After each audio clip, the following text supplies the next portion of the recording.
This is Comic Picks by the Glick. Hey, I'm your host, Jason Glick. How you doing, Jason Glick? I'm good, John, and yourself? Not too bad. What do you have on tap for us tonight? Okay, well, tonight we're talking about a serious topic, which is racism. That's No, don't serious. run away. It's like Come back, this come is, back. yeah, this is going to be like fun and educational. Like, no, not educational. This is going to be like interesting or relevant to your interest. Like, oh man, it's like I know how talking about racism like any issue relating to social justice sounds, and it's kind of like like I feel it too. Just it's that I don't want to think about a lot of stuff that I'm talking about that's deep in the I just want to think, is this interesting? Is this entertaining to me? Hey, I like the classic Star Trek episode that dealt with racism, where the people on the planet were like half black and half white on one side, and the other people were half white and half black on the other side. Yeah, it's like how like like one they were at odds. Like one was black on one side, one was black on the other side. Exactly. And can't you see the difference? To me, that's how racism is. It's silly like that, right? Yeah, it's like and it's like and but it's like when you bring that stuff up, it's like these days it's kind of like oh everyone's kind of like no, it's like no, don't talk about this. It's like there's no way to talk about this without being like alienating like someone or just thinking like hey it's like no I don't want to think about this stuff. I just want to be entertained. It's like and it's like I get it. It's like I just want to like play my games. I just want to read my comics. I just want to watch TV without like having to think about how stuff interacts with the larger world. I just like hey please. It's like it's like I just want to escape for a bit. But it's like isn't it possible that like something can allow us to escape and address the stuff at the same time? Well, like as far as I'm concerned, like I I think I found okay. Well, I think it's like egotistical saying I found a series that can do this. No, it's like I'm certainly not the first person to think this, but it's like there's a 2 volume like series that like I definitely like to see more of it as well. But it's at this point it's only 2 volumes. This is like Incognegro by Matt Johnson and Warren Pleece. Now, the original Incognegro graphic novel was published by Vertigo back in the mid aughts, and it got some good reviews, like some sold into some libraries and was apparently used by some teachers in their curriculums as well. And then it kind of like fell out of print because it's like hey Vertigo is slowly like dying as well, and like DC is only kind of like focused on like right promoting the stuff through Vertigo that they have a creator owned stake in. Fortunately, though, after Vertigo's founding mother, Karen Berger, set up her own imprint at it's like at Dark Horse Berger Books. One of the first things she did was bring Incognegro back into print. Now, what is Incognegro, you ask? Well, Incognegro is the story of one reporter, Zane Pinchback, who is African American, but he's not just any African American.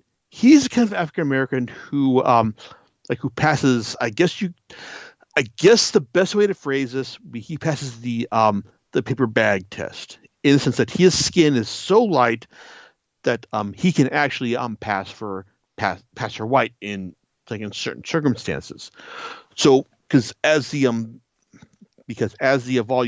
volume opens, like he is attending a lynching in the South and describing it like in all of its sort of detail, while at the same time he is taking down the names of the people who are involved, and it's like and at the same time as soon as he's and while he's like quite soon found out about this, it's like he just like gets his ass right out of there and is it's like and is marked as like as a kind of as someone who needs to be taken care of by the one-eyed scary white Klansman who is there.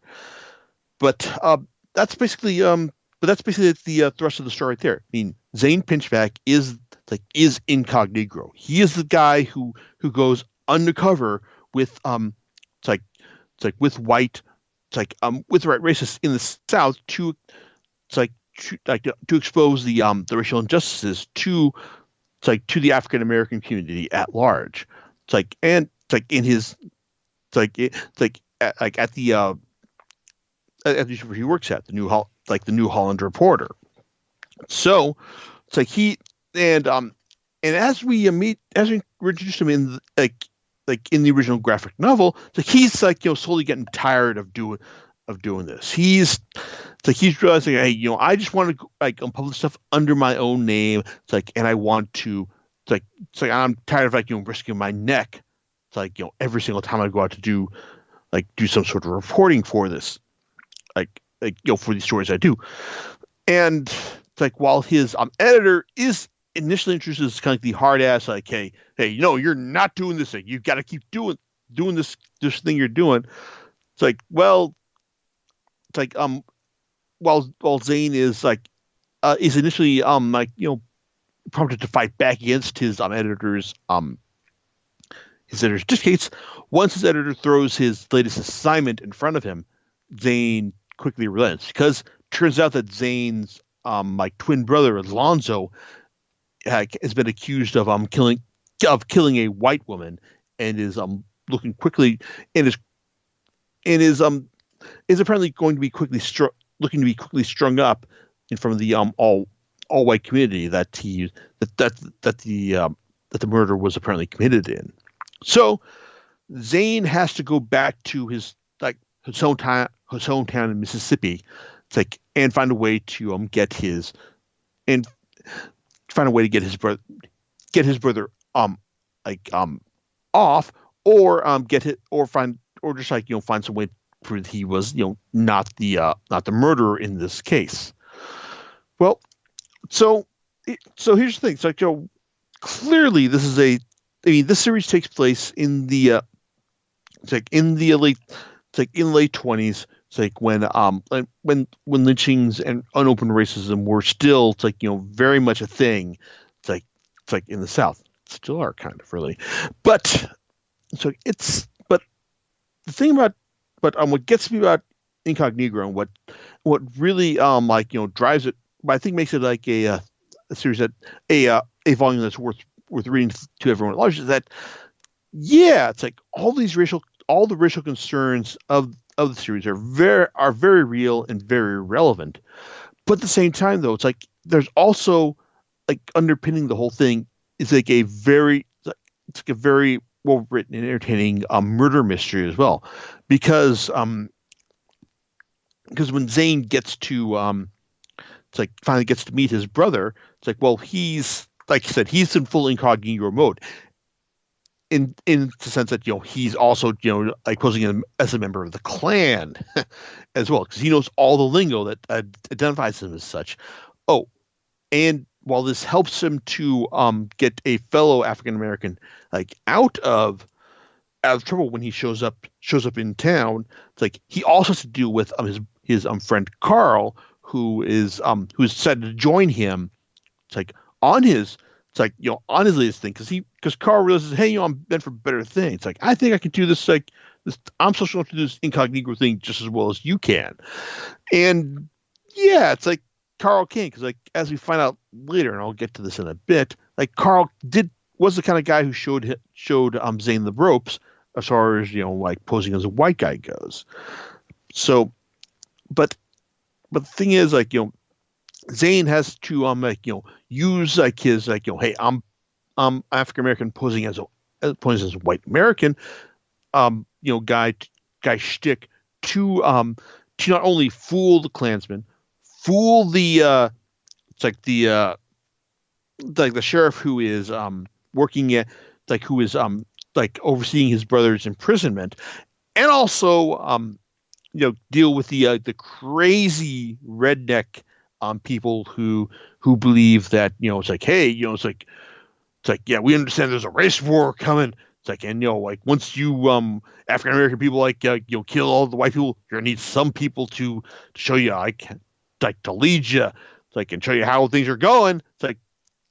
There's a wide spectrum of racism going on here, and to Justin's credit, there are points when he plays it for very dark laughter as well. So there's a point where Zane is taken captive by the really backwoods racist people. It's like convinces his captors that it's like the other African American that he's the darker skinned African American he's being being held captive with. It's like wants to hurt him because it's like, hey, it's like he's it's like I'm light skinned. It's like this dark skinned guy just like hates me just on principle. And when he convinces us of his guy who's keeping him in the jail, he's like, hey, it's like, hey, it's like, hey. And when their jailer just says, hey, you dark skinned African American, it's like you beat this guy up, and like I'll let you go.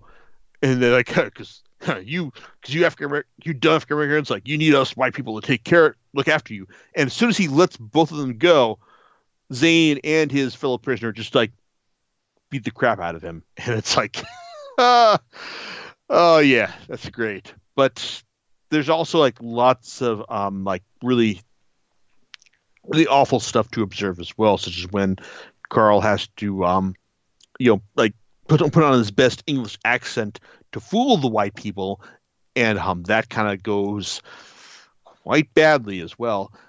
And also how Zane has to use every bit of his resourcefulness in order to find out what actually went on here, and also finds out that, oh wow, it's like there are other classes of people that need to that want to pretend to be white people in order to get all the benefits that being a white person affords as well. So yeah, it's like, I mean, it's so on one hand it's a the series, like this the first volume, like is like it's like a really well crafted who done it, as far as like like who it's like did Zane's brother actually kill someone in order to like preserve all the hooch that he had been like making on the down low. It's like, or it's like, is there something more going on here as well? So yeah, it's like this, like I think so the first volume of Incognegro like works because it's like, yes, it's a story that has like racial injustice deeply embedded in its DNA, but it also like has tells a crackerjack whodunit story as well. So I mean, it's like, yeah, it's like there's so yeah, it's like you might think like, oh man, it's like I don't want to learn about racism, but the first Incognegro, like will do that, but also like tell you like a compelling story along with it. So really, it's like, I mean, yeah, it's like I absolutely recommend this first volume because it's like it'll you'll learn something while also being told a really good story alongside it as well.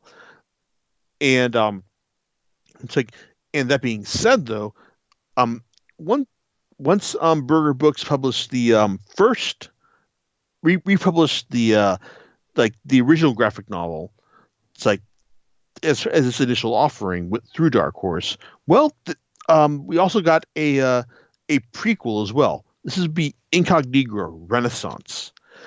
This is a story of the first time Zane went incognegro.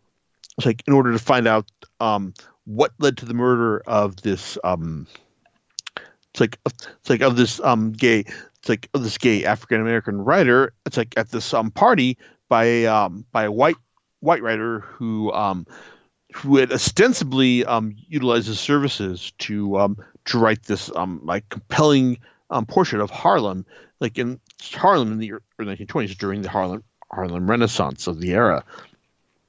So on one hand, it's like I mean, Incognito Renaissance offers like all of the same um it's like perspectives of the original graphic novel, only instead of like showing us what it was like in the deeply racist and murderous South, we get to see what things were like in the well, maybe not quite as bad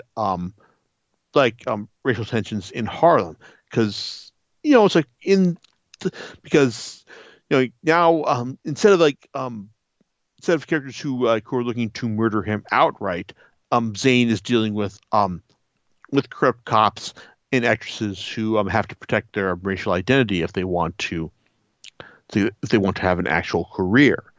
So and we also get get Zane's initial lessons from Carl because Carl's um not quite as Carl has a much more like lively presence here as as he shows Zane the ropes of learning how to go incognegro in the first place, like whether it's just hey, just putting on a hat and asking the cops questions during the murder, or just having to you know like comb his hair straight and put on makeup in order to appear white to all comers. It's there's lots of interesting lots like racial distinctions here as well. It's and just like the first one, there's a compelling murder mystery is here is it's like here as well. So because you find because Zane has to not only navigate the rules of his it's like of his newspapers of his newspapers advertising division, but also the gay privileges of like the gay rules of his era as well, and that's kind of interesting as well, especially since when we get because it also shows some interesting perspective on his editor as well, because we find out that that when Zane finds out his editor is kind of like his editor in chief is kind of gay, but then it's like when he talks things out a bit is that and we realize he tells his editor that hey I've got a story here and I'm not trying to out you, but I've got a story here, and his editor goes wait so like, you think this is legit? We've got a plan here. Like, and Zane's like, yeah, I got this. So like, but wait, no, he bought ad this our suspect. He bought an ad with us. It's like, and the editor's like, no, he no, his check cleared. No, you got a story here? Go follow it. It's like that's probably one of my funniest and favorite moments of the it's like of the volume. Just the fact that this like his editor in chief, it's like motivation for the story like outweighs his fears in terms of like getting outed and all. So, but overall, like Renaissance is a very worthy prequel to the original Incognito graphic novel. It's like in the sense that it offers a new perspective on on what we learned in the original. It's like and just like all sorts of new like new rules. It's like and it's like and circumstances as well. It tells a different story and adds additional enlightenment as well. Now, there have only been two of these graphic novels. Well, okay, the first one was a graphic novel. The second was a miniseries that's been collected in a nice hardcover edition. Like both of them are hardcover editions right now, and they're both worth the $20 cover price less if you get them through Amazon or another reputable graphic novel seller like cheapgraphicnovels.com. So really, it's like I mean, like even if you hear the idea, oh God, no, I don't want to learn about racism. I just want to enjoy my life and this and just not deal with the problems outside. Well, it's like yeah, it's like both of these novels offer compelling stories and a tutorial about what racism was like for African Americans during the 1920s. So it's like it's like hey, it's like okay, it's like think about it as this: it's they offer compelling stories and we get an education about racism. Well, so there you go. It's like I'm not sure if this is like the most enlightening like discussion about like their merits. But it's like I enjoyed Incognegro and Incognegro Renaissance enough to the point where I would love to hear more about Zane Pinchback's exploits because clearly he did a lot of stuff between Renaissance and the original graphic novel, and it's like and it's like and the original graphic novel basically left open the point that he was going to do more after that. If I have any detriments against them, it's that Renaissance like does kind of have a maybe a too pat ending as well, in the sense that the bad guys are punished, it's like the good guys succeed as well, which as much as I want to believe that would happen, it's like in the 1920s, it just doesn't feel quite right there. I mean, and also like with the original graphic novel, the ending, well, it feels I it feel the original Incognito ending.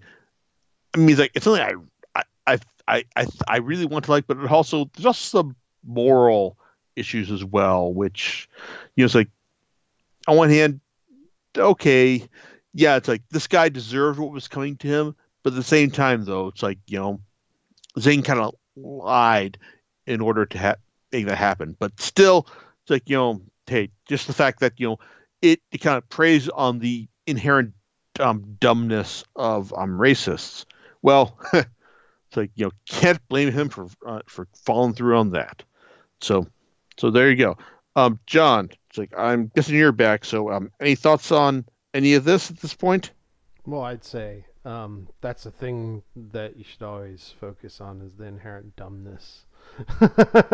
Yeah, it's like 'cause, there's one thing that we've learned through fiction is that racists are a bunch of dumb motherfuckers. Yeah, exactly.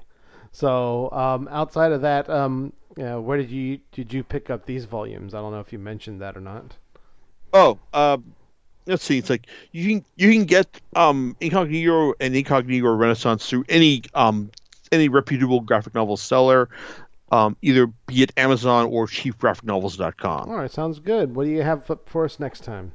Oh wow, it's like I may have some manga in terms of Frau Faust. I may have Star Wars in terms of Darth Vader, Dark Lord of the Sith, or may have to drop Myron a line to see if he wants to talk about Spider Geddon. All So right, there you go. cool. All right, and we'll catch you next time on Comic Picks by the Glick. Laters. Bye.